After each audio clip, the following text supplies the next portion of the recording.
This clip is from my conversation with Dr. Gordon Bodnar, a Johns Hopkins economist and international finance expert who breaks down how tariffs, AI, and hidden forces in the economy are quietly reshaping everyday life and leadership.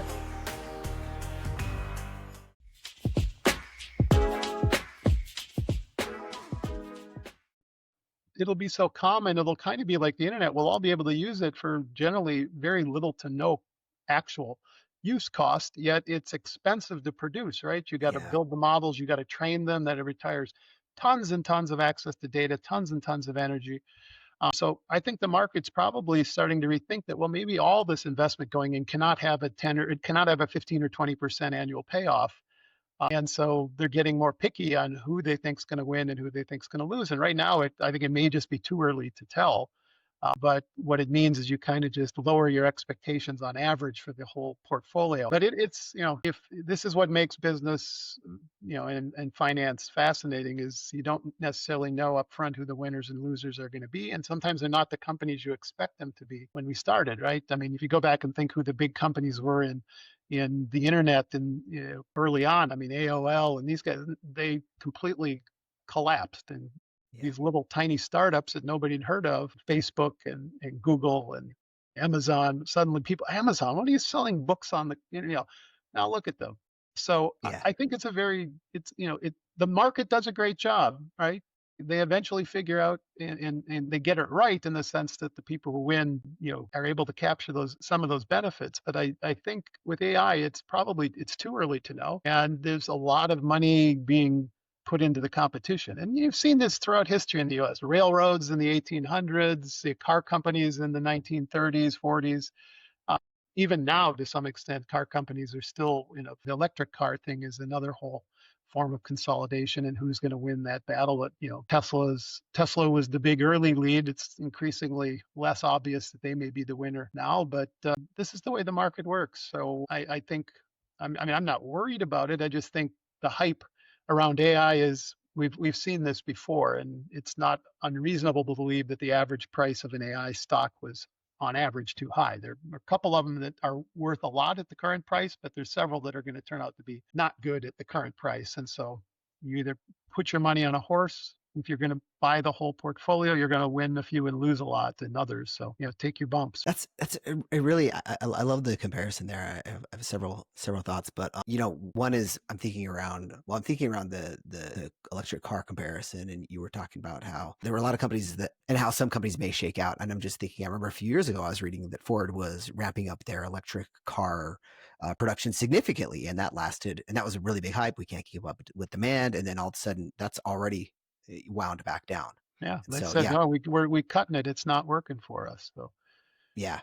But in the same time, you got to think that in the longer run, this has got to be the technology that's probably going to win out at some point. I mean, there's been this big resurgence back to fuel, oil, petroleum products in the U.S. And, the U.S. is a little bit more of we like big macho cars with huge engines and things like that. And maybe we're going to continue to hope that that'll be maintainable for some time. But in 50 or 100 years, I'd be shocked that the majority of cars that we're driving around in are petroleum based. So there are going to be other countries, and we see it right now, that have been able to move well ahead in terms of producing low cost efficient electric vehicles. I mean, China does it not necessarily in purely market format, but they've been able to do that. And so the question is, how does the rest of the world deal with that? And right now we're back in the worlds of, dare I use the T word, tariffs as a way to protect industries, or I don't know, maybe in the US just raise revenue. I'm not 100% sure what the ultimate approach is at the end of the day. So this, like how you called it the T word, I remember, so I read a lot of different things about tariffs. And again, it's been a long time since I've studied this in detail, but something I read recently is that ultimately the consumer, and I guess this makes logical sense, but ultimately the consumers are the one who bear the brunt of tariffs. And I'm just curious if you have just general thoughts, not political thoughts, but just general thoughts on tariffs and how they're impacting us, and what they're, I guess, keeping with I'm going to pause there. Any general thoughts on tariffs and how they actually are impacting us? I mean, let's think about it in the most abstract way. A tariff is a tax, right? And taxes create distortions, right? I mean, when economists talk about free markets and perfect markets, there's no taxes in those worlds, right? It's a completely, private sector There is no government to finance. We like to start in that world because we know that you can come to a first best efficient outcome if you allow for people to freely trade and there aren't other market distortions. So it's a little bit of a magical universe that we live in, but it's nice because we know we know what the first best outcome is. The minute you start adding imperfections into the market, and taxes are one of the most common imperfections we face, it distorts things. And so you know, a tariff is going to raise the price of a product to the consumer unless the producer decides to charge less, or and history suggests that that may happen temporarily, if at best, but in as you said, eventually, because that producer needs to make reasonable rate of return on their activity, they got to charge the same price that they did before the tariff went into effect. And so then you add the tariff on that, and who's going to pay that? It's ultimately the consumer who pays it. So, there's for some reason there's this weird perception among top people in the administration that somehow, we're charging these companies, foreign countries tariffs, they're going to be paying us money. And they're receiving money from the tariffs, but it's coming from tariffs that are collected by the importers who are then turning around for the most part and passing that directly on to the US consumers. Now, again, in the case of say Walmart, who buys something from abroad, they buy it, they pick it up at the dock, they have to pay the price plus the tariff. The question is, what price do they change the price they sell that to me at in their store? I think early on there was a lot of companies saying, well, we don't know if this tariff thing is really they keep coming on, and then there's delayed. And so we don't want to irritate our customers by adding anything where we currently are facing on. We'll absorb as much of it as we can.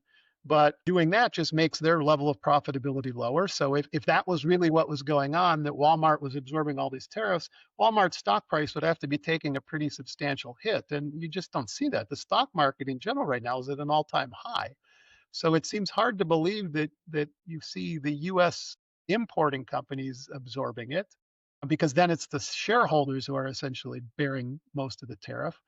Most academic research, and I'll say this generally, if there's one thing that if you had 100 economists in a room, 95+% would agree that tariffs are distortionary and they create changes in what people do. You consume less of things because they're more expensive, and that you're essentially taxing those consumers. And I find it funny, an administration that was so focused on the big beautiful bill and keeping taxes low so the economy would grow aren't at all concerned about the taxes they're collecting from American consumers through tariffs. In fact, they're touting about how much money they're raising, and I'm like, well, that's just another tax. And sure, it helps you reduce the deficit or something else.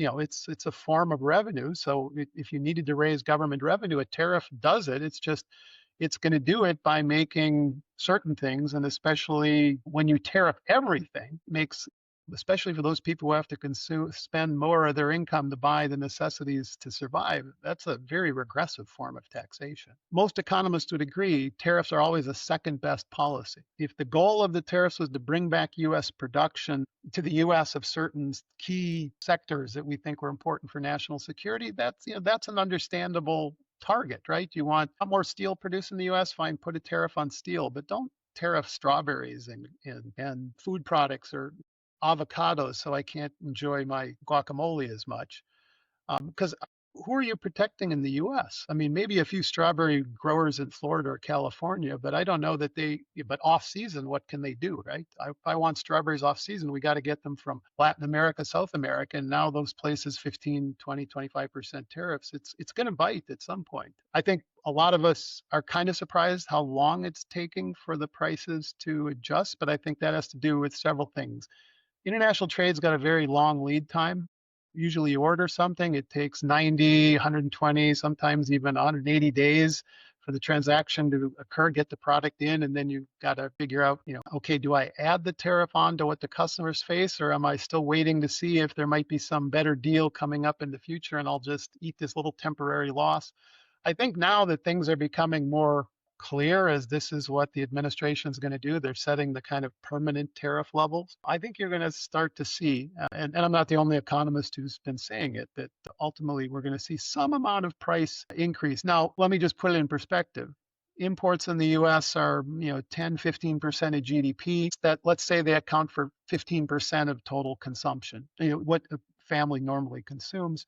If those prices go up 15%, you're talking about you know, do the math, it's about a 2% increase in total expenditure. And, so it's not like you're going to see inflation jump to 5, 6, 7%, but you are going to see it rise from the levels the Fed has been trying to achieve its 2% inflation level. And what we've seen is it kind of bottomed out at about 2.5, and it's now looks like it's slowly creeping up. And I would not be surprised, as many other economists have said, that we end the year with the 3+% inflation rate. And that is not consistent with what the Fed is claiming their policy targets are. And so this is the tension that's going on of whether they should, why they've not been lowering rates now is because it'd be silly to lower rates, turn around and say, we got to raise them because inflation's starting to heat up again. So it's just a lot of, as we said, a lot of uncertainty in the policy world. And, monetary policy, unfortunately, has become a very politicized. Something that I wrote down, I know I really like this idea of taxes as an imperfection of the economy.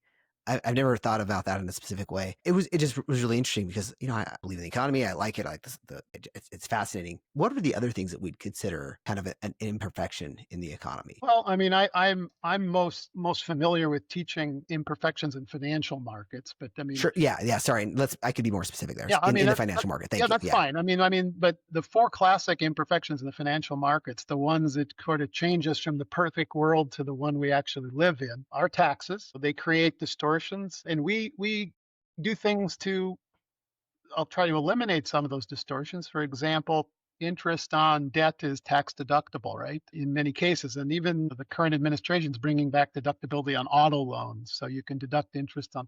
So that's a way in which you're trying to reduce some of the distortion. But why on one particular, why just cars? Why not?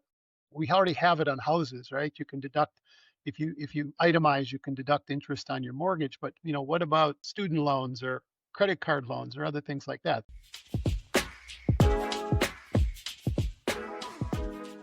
This was a short clip from the 4Fs podcast, where I sit down with founders, veterans, and executives, world-class experts that you won't hear on every other show, to talk about leadership, entrepreneurship, and personal reinvention.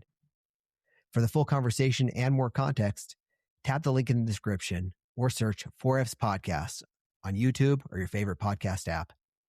And if you're enjoying these shorter episodes, make sure to follow along so you don't miss tomorrow's clip. Welcome to the 4Fs with Jeff.